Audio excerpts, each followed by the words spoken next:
নমস্কার বন্ধুরা, আমার চ্যানেলের আরেকটি নতুন পর্বে তোমাদের সবাইকে স্বাগত জানাই। আশা করছি তোমরা সবাই ভালো আছো, সুস্থ আছো।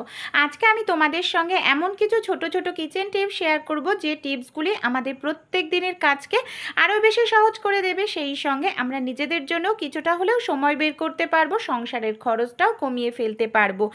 তাহলে চলো আমরা টিপসগুলি দেখে নিই। শার্ট কিংবা গেঞ্জি আমরা যখন পরে কোথাও অনুষ্ঠান বাড়িতে যাই বা অফিস বা যেখানেই যাই না কেন, অবশ্যই তো আয়রন করি। তারপর জামা কাপড়ের মধ্যে হয়তো সেন্ট পারফিউম ব্যবহার করে থাকি, কিংবা জামা কাপড়ের সেন্টের গন্ধ বেশিক্ষণ স্থায়ী হয় না। কিন্তু বন্ধুরা, আমরা যখন জামা কাপড় আয়রন করি, অবশ্যই তো আমরা জল ছিটিয়ে তারপর জামা কাপড়টাকে আয়রন করে নিই।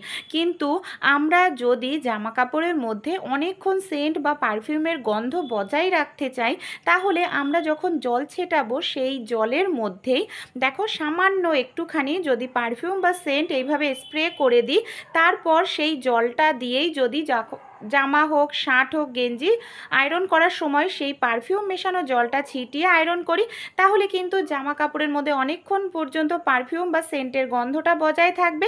আর সেন্ট বা পারফিউমে যে কেমিক্যাল থাকে, আমরা ডাইরেক্ট শরীরে দিলে সেটা কিন্তু আমাদের শরীরেও কোনো রকম ক্ষতি করবে না। তাহলে টিপসটি ভালো লেগে থাকলে অ্যাপ্লাই করবেন। চলুন পরের টিপসটি দেখে। এখানে আমি নিয়ে নিয়েছি বেলন চাকি। বেলন চাকিতে আমরা কম বেশি প্রত্যেকেই রুটি করি, কিন্তু অনেক সময় বেলন চাকিতে রুটি তৈরি করার সময় দেখা যায় রুটিটা বারবার বেলন চাকিতে আটকে যায় আটাটা, রুটিটাও ভালোভাবে বেলা যায় না, আর বেলন চাকিটাও নোংরা হয়ে যায়। তাই কিভাবে আমরা বেলন চাকিতে রুটি করলে রুটিটা আটকাবে না, এমনকি রুটিটা পারফেক্ট গোলভাবে আমরা বেলতে পারবো। এর জন্য গ্যাসের ওপর আমি একটি রুটি তৈরি করার তাওয়া নিয়ে নিয়েছি। তাওয়াটার ওপরে আমি এখানে নিয়ে নিচ্ছি কিছুটা পরিমাণ আটা। আটাটাকে আমি কি করব, খুব ভালো করে একটু নাড়াচাড়া করে গরম করে নেব।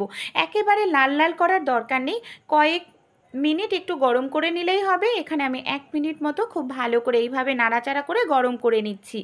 তারপর আটাটাকে খুব ভালো করে আমরা একটু ঠান্ডা করে নেব। তারপর যে কোনো আপনারা পাত্রের মধ্যে আটাটাকে রেখে দিতে পারেন। এখানে আমি একটি টিফিন কৌটো নিয়েছি, এর মধ্যে আটাটাকে ঠান্ডা করে আমি এই ভাজা আটাটাকে রেখে দিচ্ছি। যখনই আমরা রুটি বেলবো, এইভাবে ভাজা আটা দিয়ে যদি রুটিটা বেলি, কখনোই রুটি আমাদের বেলন চাকিতে আটকে যাবে না। আটা রুটিটাও পারফেক্ট গোল হয়ে বেলতে পারবো। তাহলে আমরা পরের টিপসটি দেখে নিই। এখানে আমি নিয়েছি একটি জলের বোতল। অনেক সময় আমরা কোথাও যাওয়ার সময় তো জলের বোতল অবশ্যই নিয়ে যাই, কিন্তু দেখা যায় জলের বোতলটা কাত হয়ে পড়ে গিয়ে জলটা লিক করতে থাকে, ব্যাগের জিনিসপত্র পুরো ভিজে যায়। তাই কিভাবে জলের বোতলটা নিলে কোনো রকম জল আমাদের লিক করবে না, এর জন্য আমি এখানে নিয়ে নিয়েছি একটি পলিথিন প্লাস্টিক। অবশ্যই পরিষ্কার করে আমি মুছে নিয়েছি। তারপর এখানে একটি কাঁচির সাহায্যে আমি এটাকে ত্রিকোণ আকৃতি করে কেটে নিচ্ছি। এবার আমাদের যে বোতলটায় লিক করে জল, সেই বোতলটার ওপর প্লাস্টিকটাকে এইভাবে রেখে যদি ঢাকনাটা আটকে দিই, যতই বোতলটা কাত হয়ে পড়ুক না কেন, আমাদের কিন্তু জল লিক করবে না। এখানে আমি নিয়ে নিয়েছি দুটো চিরুনি। আমরা যখনই নতুন চিরুনি কিনে আনি, নতুন চিরুনি কিন্তু খুবই ধার থাকে চিরুনির এই দাঁতের মাথাগুলো, আর চুল আঁচড়াতে গেলে মাথায় খুবই ব্যথা লাগে, ছোট বাচ্চাদের কিন্তু খুবই কষ্ট হয়। তাই সমস্যাটা কিভাবে আমরা সমাধান করতে পারি, রুটি তৈরি করার পর আমাদের তাওয়াটা কিন্তু অনেকক্ষণ গরম থাকে, গরম তাওয়ার উপরে এইভাবে চিরুনির দাঁতগুলোকে যদি একটু ধরে আলতো করে একটু ঘষে দেওয়া যায়, তাহলে কিন্তু দাঁতটা স্মুথ হয়ে যাবে। এরপর চুল আঁচড়াতে গেলে আমাদের মাথায় কিন্তু আর কোনো রকম ব্যথা লাগবে না। টিপসটি তাহলে আপনারাও অ্যাপ্লাই করে দেখবেন, আশা করছি খুব ভালো রেজাল্ট পাবেন। পরের টিপসটি দেখে নিই। ডালের বড়ি তো আমরা কম বেশি প্রত্যেকেই খাই। অনেক সময় ডালের বড়ির তরকারি করলে দেখা যায় ডালের বড়িটা গলে যায়, খেতেও ভালো লাগে না, টেস্টটাও পাওয়া যায় না। তাই কি করতে হবে, ডালের বড়িটাকে সবার প্রথমে একটু তেল দিয়ে খুব ভালো করে ভেজে নিতে হবে। এরপর তেল ছেঁকে একটি পাত্রের মধ্যে আমি তুলে ডালের বড়িগুলোকে ঠান্ডা করে নিচ্ছি। বড়িটা আমার এখন পুরোপুরি ঠান্ডা হয়ে গেছে। এবার আমি হাতে নিয়ে নিচ্ছি। দেখুন, যে তরকারিতে আমরা ডালের বড়িটা ব্যবহার করব, তরকারিটা যখন আমাদের হয়ে আসবে, তখন ডালের বড়িটাকে এইভাবে যদি গুঁড়ো করে দিয়ে দিই, তাহলে ডালের বড়িগুলো গলেও যাবে না, ডালের বড়ির টেস্টটাও খুব ভালো লাগবে, খেতেও ভালো লাগবে। আর অবশ্যই নামানোর আগেই কিন্তু ডালের বড়িটা দেবেন, অনেকক্ষণ আগে দেবেন না, তাহলে কিন্তু গলে যাবে। এখানে দেখুন নিয়ে নিয়েছি আমি আরও দুটো চিরুনি। আমাদের মাথায় যে নোংরাগুলো থাকে, আমরা চিরুনি দিয়ে যখন চুল আঁচড়াই চিরুনির মধ্যে নোংরাগুলো আটকে যায়। দেখতেই পাচ্ছেন কি পরিমাণে নোংরা আটকে গেছে। কোনো রকম সাবান, ডিটারজেন্ট পাউডার কিংবা ব্রাশ ছাড়াই আমরা চিরুনিগুলোকে পরিষ্কার করে নিতে পারি পাউডারের সাহায্যে। হ্যাঁ বন্ধুরা, এখানে আমি নিয়ে নিচ্ছি কিছুটা পরিমাণ পাউডার। পাউডার চিরুনির ওপরে এইভাবে আমি দিয়ে দিচ্ছি। তারপর আরেকটি চিরুনির যে ছোট দাঁতের অংশটা রয়েছে, এইভাবে দেখুন চিরুনির দাঁতের ভেতর ঢুকিয়ে যদি টানতে থাকি, এর দাঁতের ভেতরে যতগুলো নোংরা আছে খুব সহজেই বের হয়ে যাবে। দেখতে পাচ্ছেন পুরো কালো কালো যে নোংরাগুলো ছিল কত সহজেই পরিষ্কার হয়ে যাচ্ছে। এর জন্য আমাদের চিরুনিটা জল দেওয়ার ধোয়ার কোনো প্রয়োজনও পড়বে না, আর দেখুন ব্রাশেরও কোনো প্রয়োজন পড়বে না। টিপসটি ভালো লেগে থাকলে অ্যাপ্লাই করবেন, আপনাদের বন্ধু বান্ধবদের সঙ্গেও টিপসটি শেয়ার করবেন।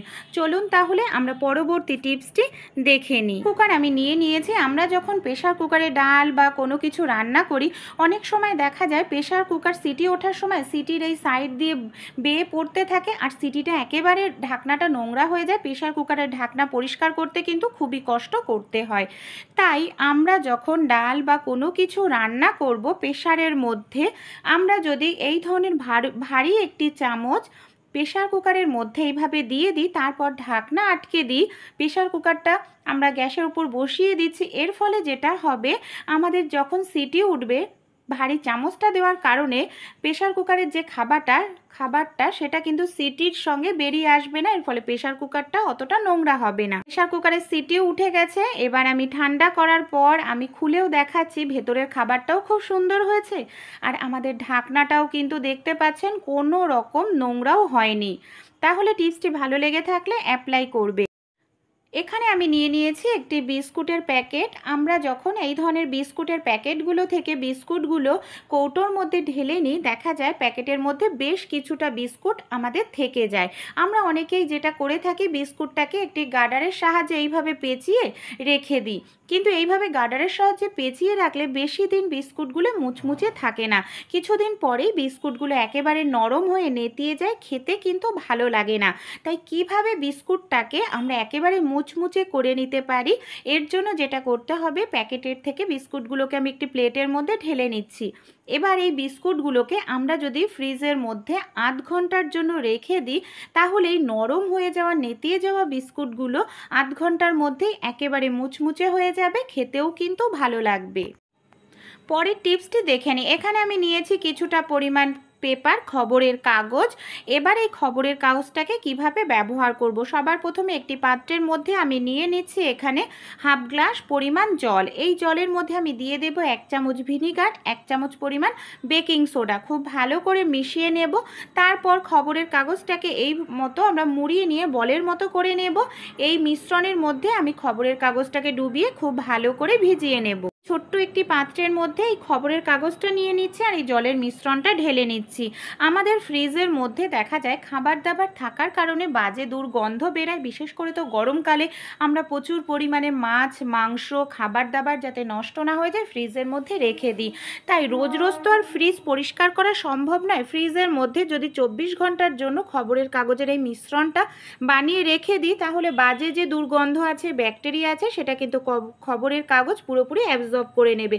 আশা করছি টিপসটি কাজে লাগবে। রুটি আমরা কম বেশি প্রত্যেকেই খাই। অনেক সময় দেখা যায় আমাদের হাত কেটে যায় বা হাতে আমরা কোনো আঘাত পাই, তার জন্য আমরা কিন্তু হাত দিয়ে আটাটাকে মাখতে পারি না। তা কোনো রকম হাতের ব্যবহার ছাড়াই কিন্তু আমরা খুব সহজেই আটা মেখে নিতে পারবো। কিভাবে, চলুন দেখে নিই। আমি নিয়ে নিয়েছি একটি মিক্সার জার। মিক্সার জারের মধ্যে আমি এখানে পরিমাণ মতো আটাটা দেখুন নিয়ে নিচ্ছি। এরপর এর মধ্যে আমি দিয়ে দেব পরিমাণ মতো নুন, আর দেখুন পরিমাণ মতো উষ্ণ গরম জল। এখানে যেহেতু আমি গরম জলে আটা মাখি, তাই উষ্ণ গরম জল দিয়ে দিলাম। এবার আমি ঢাকনাটা আটকে কয়েক সেকেন্ড একটুখানি মিক্সারটাকে চালিয়ে নেব। থেমে থেমে একটু চালাবো, তাহলেই কিন্তু খুব সহজেই দেখুন আমাদের আটাটা মাখা হয়ে যাচ্ছে। দেখুন এখনও কিন্তু হালকা উষ্ণ গরম ধোঁয়া বের হচ্ছে, আর কতটা সুন্দর আমার আটাটা মাখা হয়েছে দেখতে পাচ্ছেন। কোনো রকম হাতের ব্যবহার করা ছাড়াই আপনারা কিন্তু এইভাবে মিক্সার জারের মধ্যে আটা মেখে নিতে পারেন। এইভাবে আটা মাখলে কিন্তু রুটিও নরম হয়, খেতেও ভালো লাগে। আর আপনারা ভাবছেন মিক্সার জার নোংরা হয়ে গেছে, পরিষ্কার করতে সময় লাগবে। না বন্ধুরা, এর মধ্যে আমি বেশ কিছুটা জল দিয়ে এটাকে 5 মিনিটের জন্য ভিজিয়ে রাখবো। আপনিই কিন্তু মিক্সার জারটা পরিষ্কার হয়ে যাবে। আর দেখুন আটাটা আমার কত সুন্দর নরম মাখা হয়ে গেছে। হাত দিয়ে কয়েক সেকেন্ড এইভাবে একটু ডলে নিলেই ব্যাস, রুটি তৈরি করার জন্য আটা কিন্তু আমাদের পারফেক্ট আটা রেডি হয়ে গেছে। এবার আমরা ডাইরেক্ট রুটি তৈরি করে নিতে পারবো এই আটা দিয়ে। আরও একটি টিপস বন্ধুরা, অনেক সময় আমরা যখন এইভাবে আটাগুলোর লেচি তৈরি করি না, কোনো আটার রুটি হয়তো বড় হয়ে যায়, কোনোটা ছোট হয়ে যায়। আর ছোট বড় রুটিটা তৈরি হয় যদি এইভাবে না করে একটি থালার মধ্যে সামান্য আটা লাগিয়ে নিয়ে তারপর এইভাবে আটাটাকে আমি এইভাবে ছড়িয়ে দিচ্ছি, ছড়িয়ে হাতের সাহায্যে সমান করে আমি এটাকে এইভাবে দিয়ে দেব। তারপর এখানে আমি নিয়ে নেব একটি কাপ দিয়ে যদি এইভাবে আমরা গোল গোল করে রুটিগুলোকে কেটে নিই, লেচিগুলোকে, তাহলে কিন্তু প্রত্যেকটা রুটির পরিমাণ সমান হবে, কোনোটা ছোটও হবে না, কোনোটা বড়ও হবে না। আর রুটিগুলো কিন্তু আলাদা করে আমাদের গোল করার কোনো প্রয়োজনও পড়বে না। তাহলে এই ছোট ছোট টিপসগুলি আপনাদের কীরকম লাগলো অবশ্যই কমেন্ট করে জানাবেন। টিপসগুলি ভালো লেগে থাকলে নিজেরাও অ্যাপ্লাই করে দেখবেন, প্রত্যেক দিনের কাজগুলো আরও বেশি সহজ হয়ে যাবে। আর আমাদের যে মিক্সার জারটা ছিল না, দেখুন আমি 5 মিনিট জল দিয়ে ভিজিয়ে রেখেছিলাম। আপনিই কিন্তু যে আটাটা লেগেছিল কত সহজেই জল দিয়ে ভিজিয়ে রাখার কারণে এটা পরিষ্কার হয়ে যাচ্ছে। আমি এইভাবে হাত দিয়ে কয়েক সেকেন্ড একটু ডলে নিচ্ছি, তাহলেই কিন্তু পুরোপুরি পরিষ্কার। এবার আমি আপনাদের রুটি বেলেও দেখাচ্ছি। দেখুন এই আটা দিয়ে রুটি তৈরি করলে কত সুন্দর রুটিও তৈরি হয়ে যায়। আমি যে আটাটা সবার প্রথমে গরম করে নিয়েছিলাম, দেখুন সেই আটাটাই কিন্তু আমি এবার বেলে নিচ্ছি। পারফেক্ট রুটি তৈরি হয়ে যায়, একেবারে গোল রুটি। আর আমাদের এইভাবে রুটি করলে রুটিগুলোও কিন্তু কোনোভাবে বেলন চাকির মধ্যে আটকে যায় না। নর্মালভাবে যেরকমভাবে আমরা রুটি তৈরি করি তাওয়াতে দিয়ে সেরকমভাবে ওলট পালট করে নেব। আর রুটিগুলো সেঁকলে প্রত্যেকটা রুটি কিন্তু এরকম বলের মতো হয়ে ফুলে উঠবে। এখানে আমি নিয়ে নিয়েছি কিছুটা পরিমাণ চাল। অনেক সময় আমাদের পুরনো বস্তার চাল শেষ হয়ে গেলে নতুন বস্তার চাল আমরা বুঝতে পারি না কতটা সময়ে ভাতটা হয়ে যাবে। অনেক সময় দেখা যায় বেশি পরিমাণে ভাত হয়ে গেলে ভাতটা গলে যায়। তাই ভাতটা যাতে আমরা একেবারেই ঝরঝরা করতে পারি, হাঁড়িতে দেওয়ার সময় আমাদের এই কাজটি করতে হবে। পরিমাণ আমি এখানে তেল দিয়ে দিলাম। এই তেলটা দিয়ে খুব ভালো করে নাড়াচাড়া করে নেব। এর ফলে আমাদের ভাতটা ঝরঝরে হবে। যতই ভাতটা আমাদের বেশি সেদ্ধ হয়ে যাক, গায়ে গায়ে লেগে যাবে না।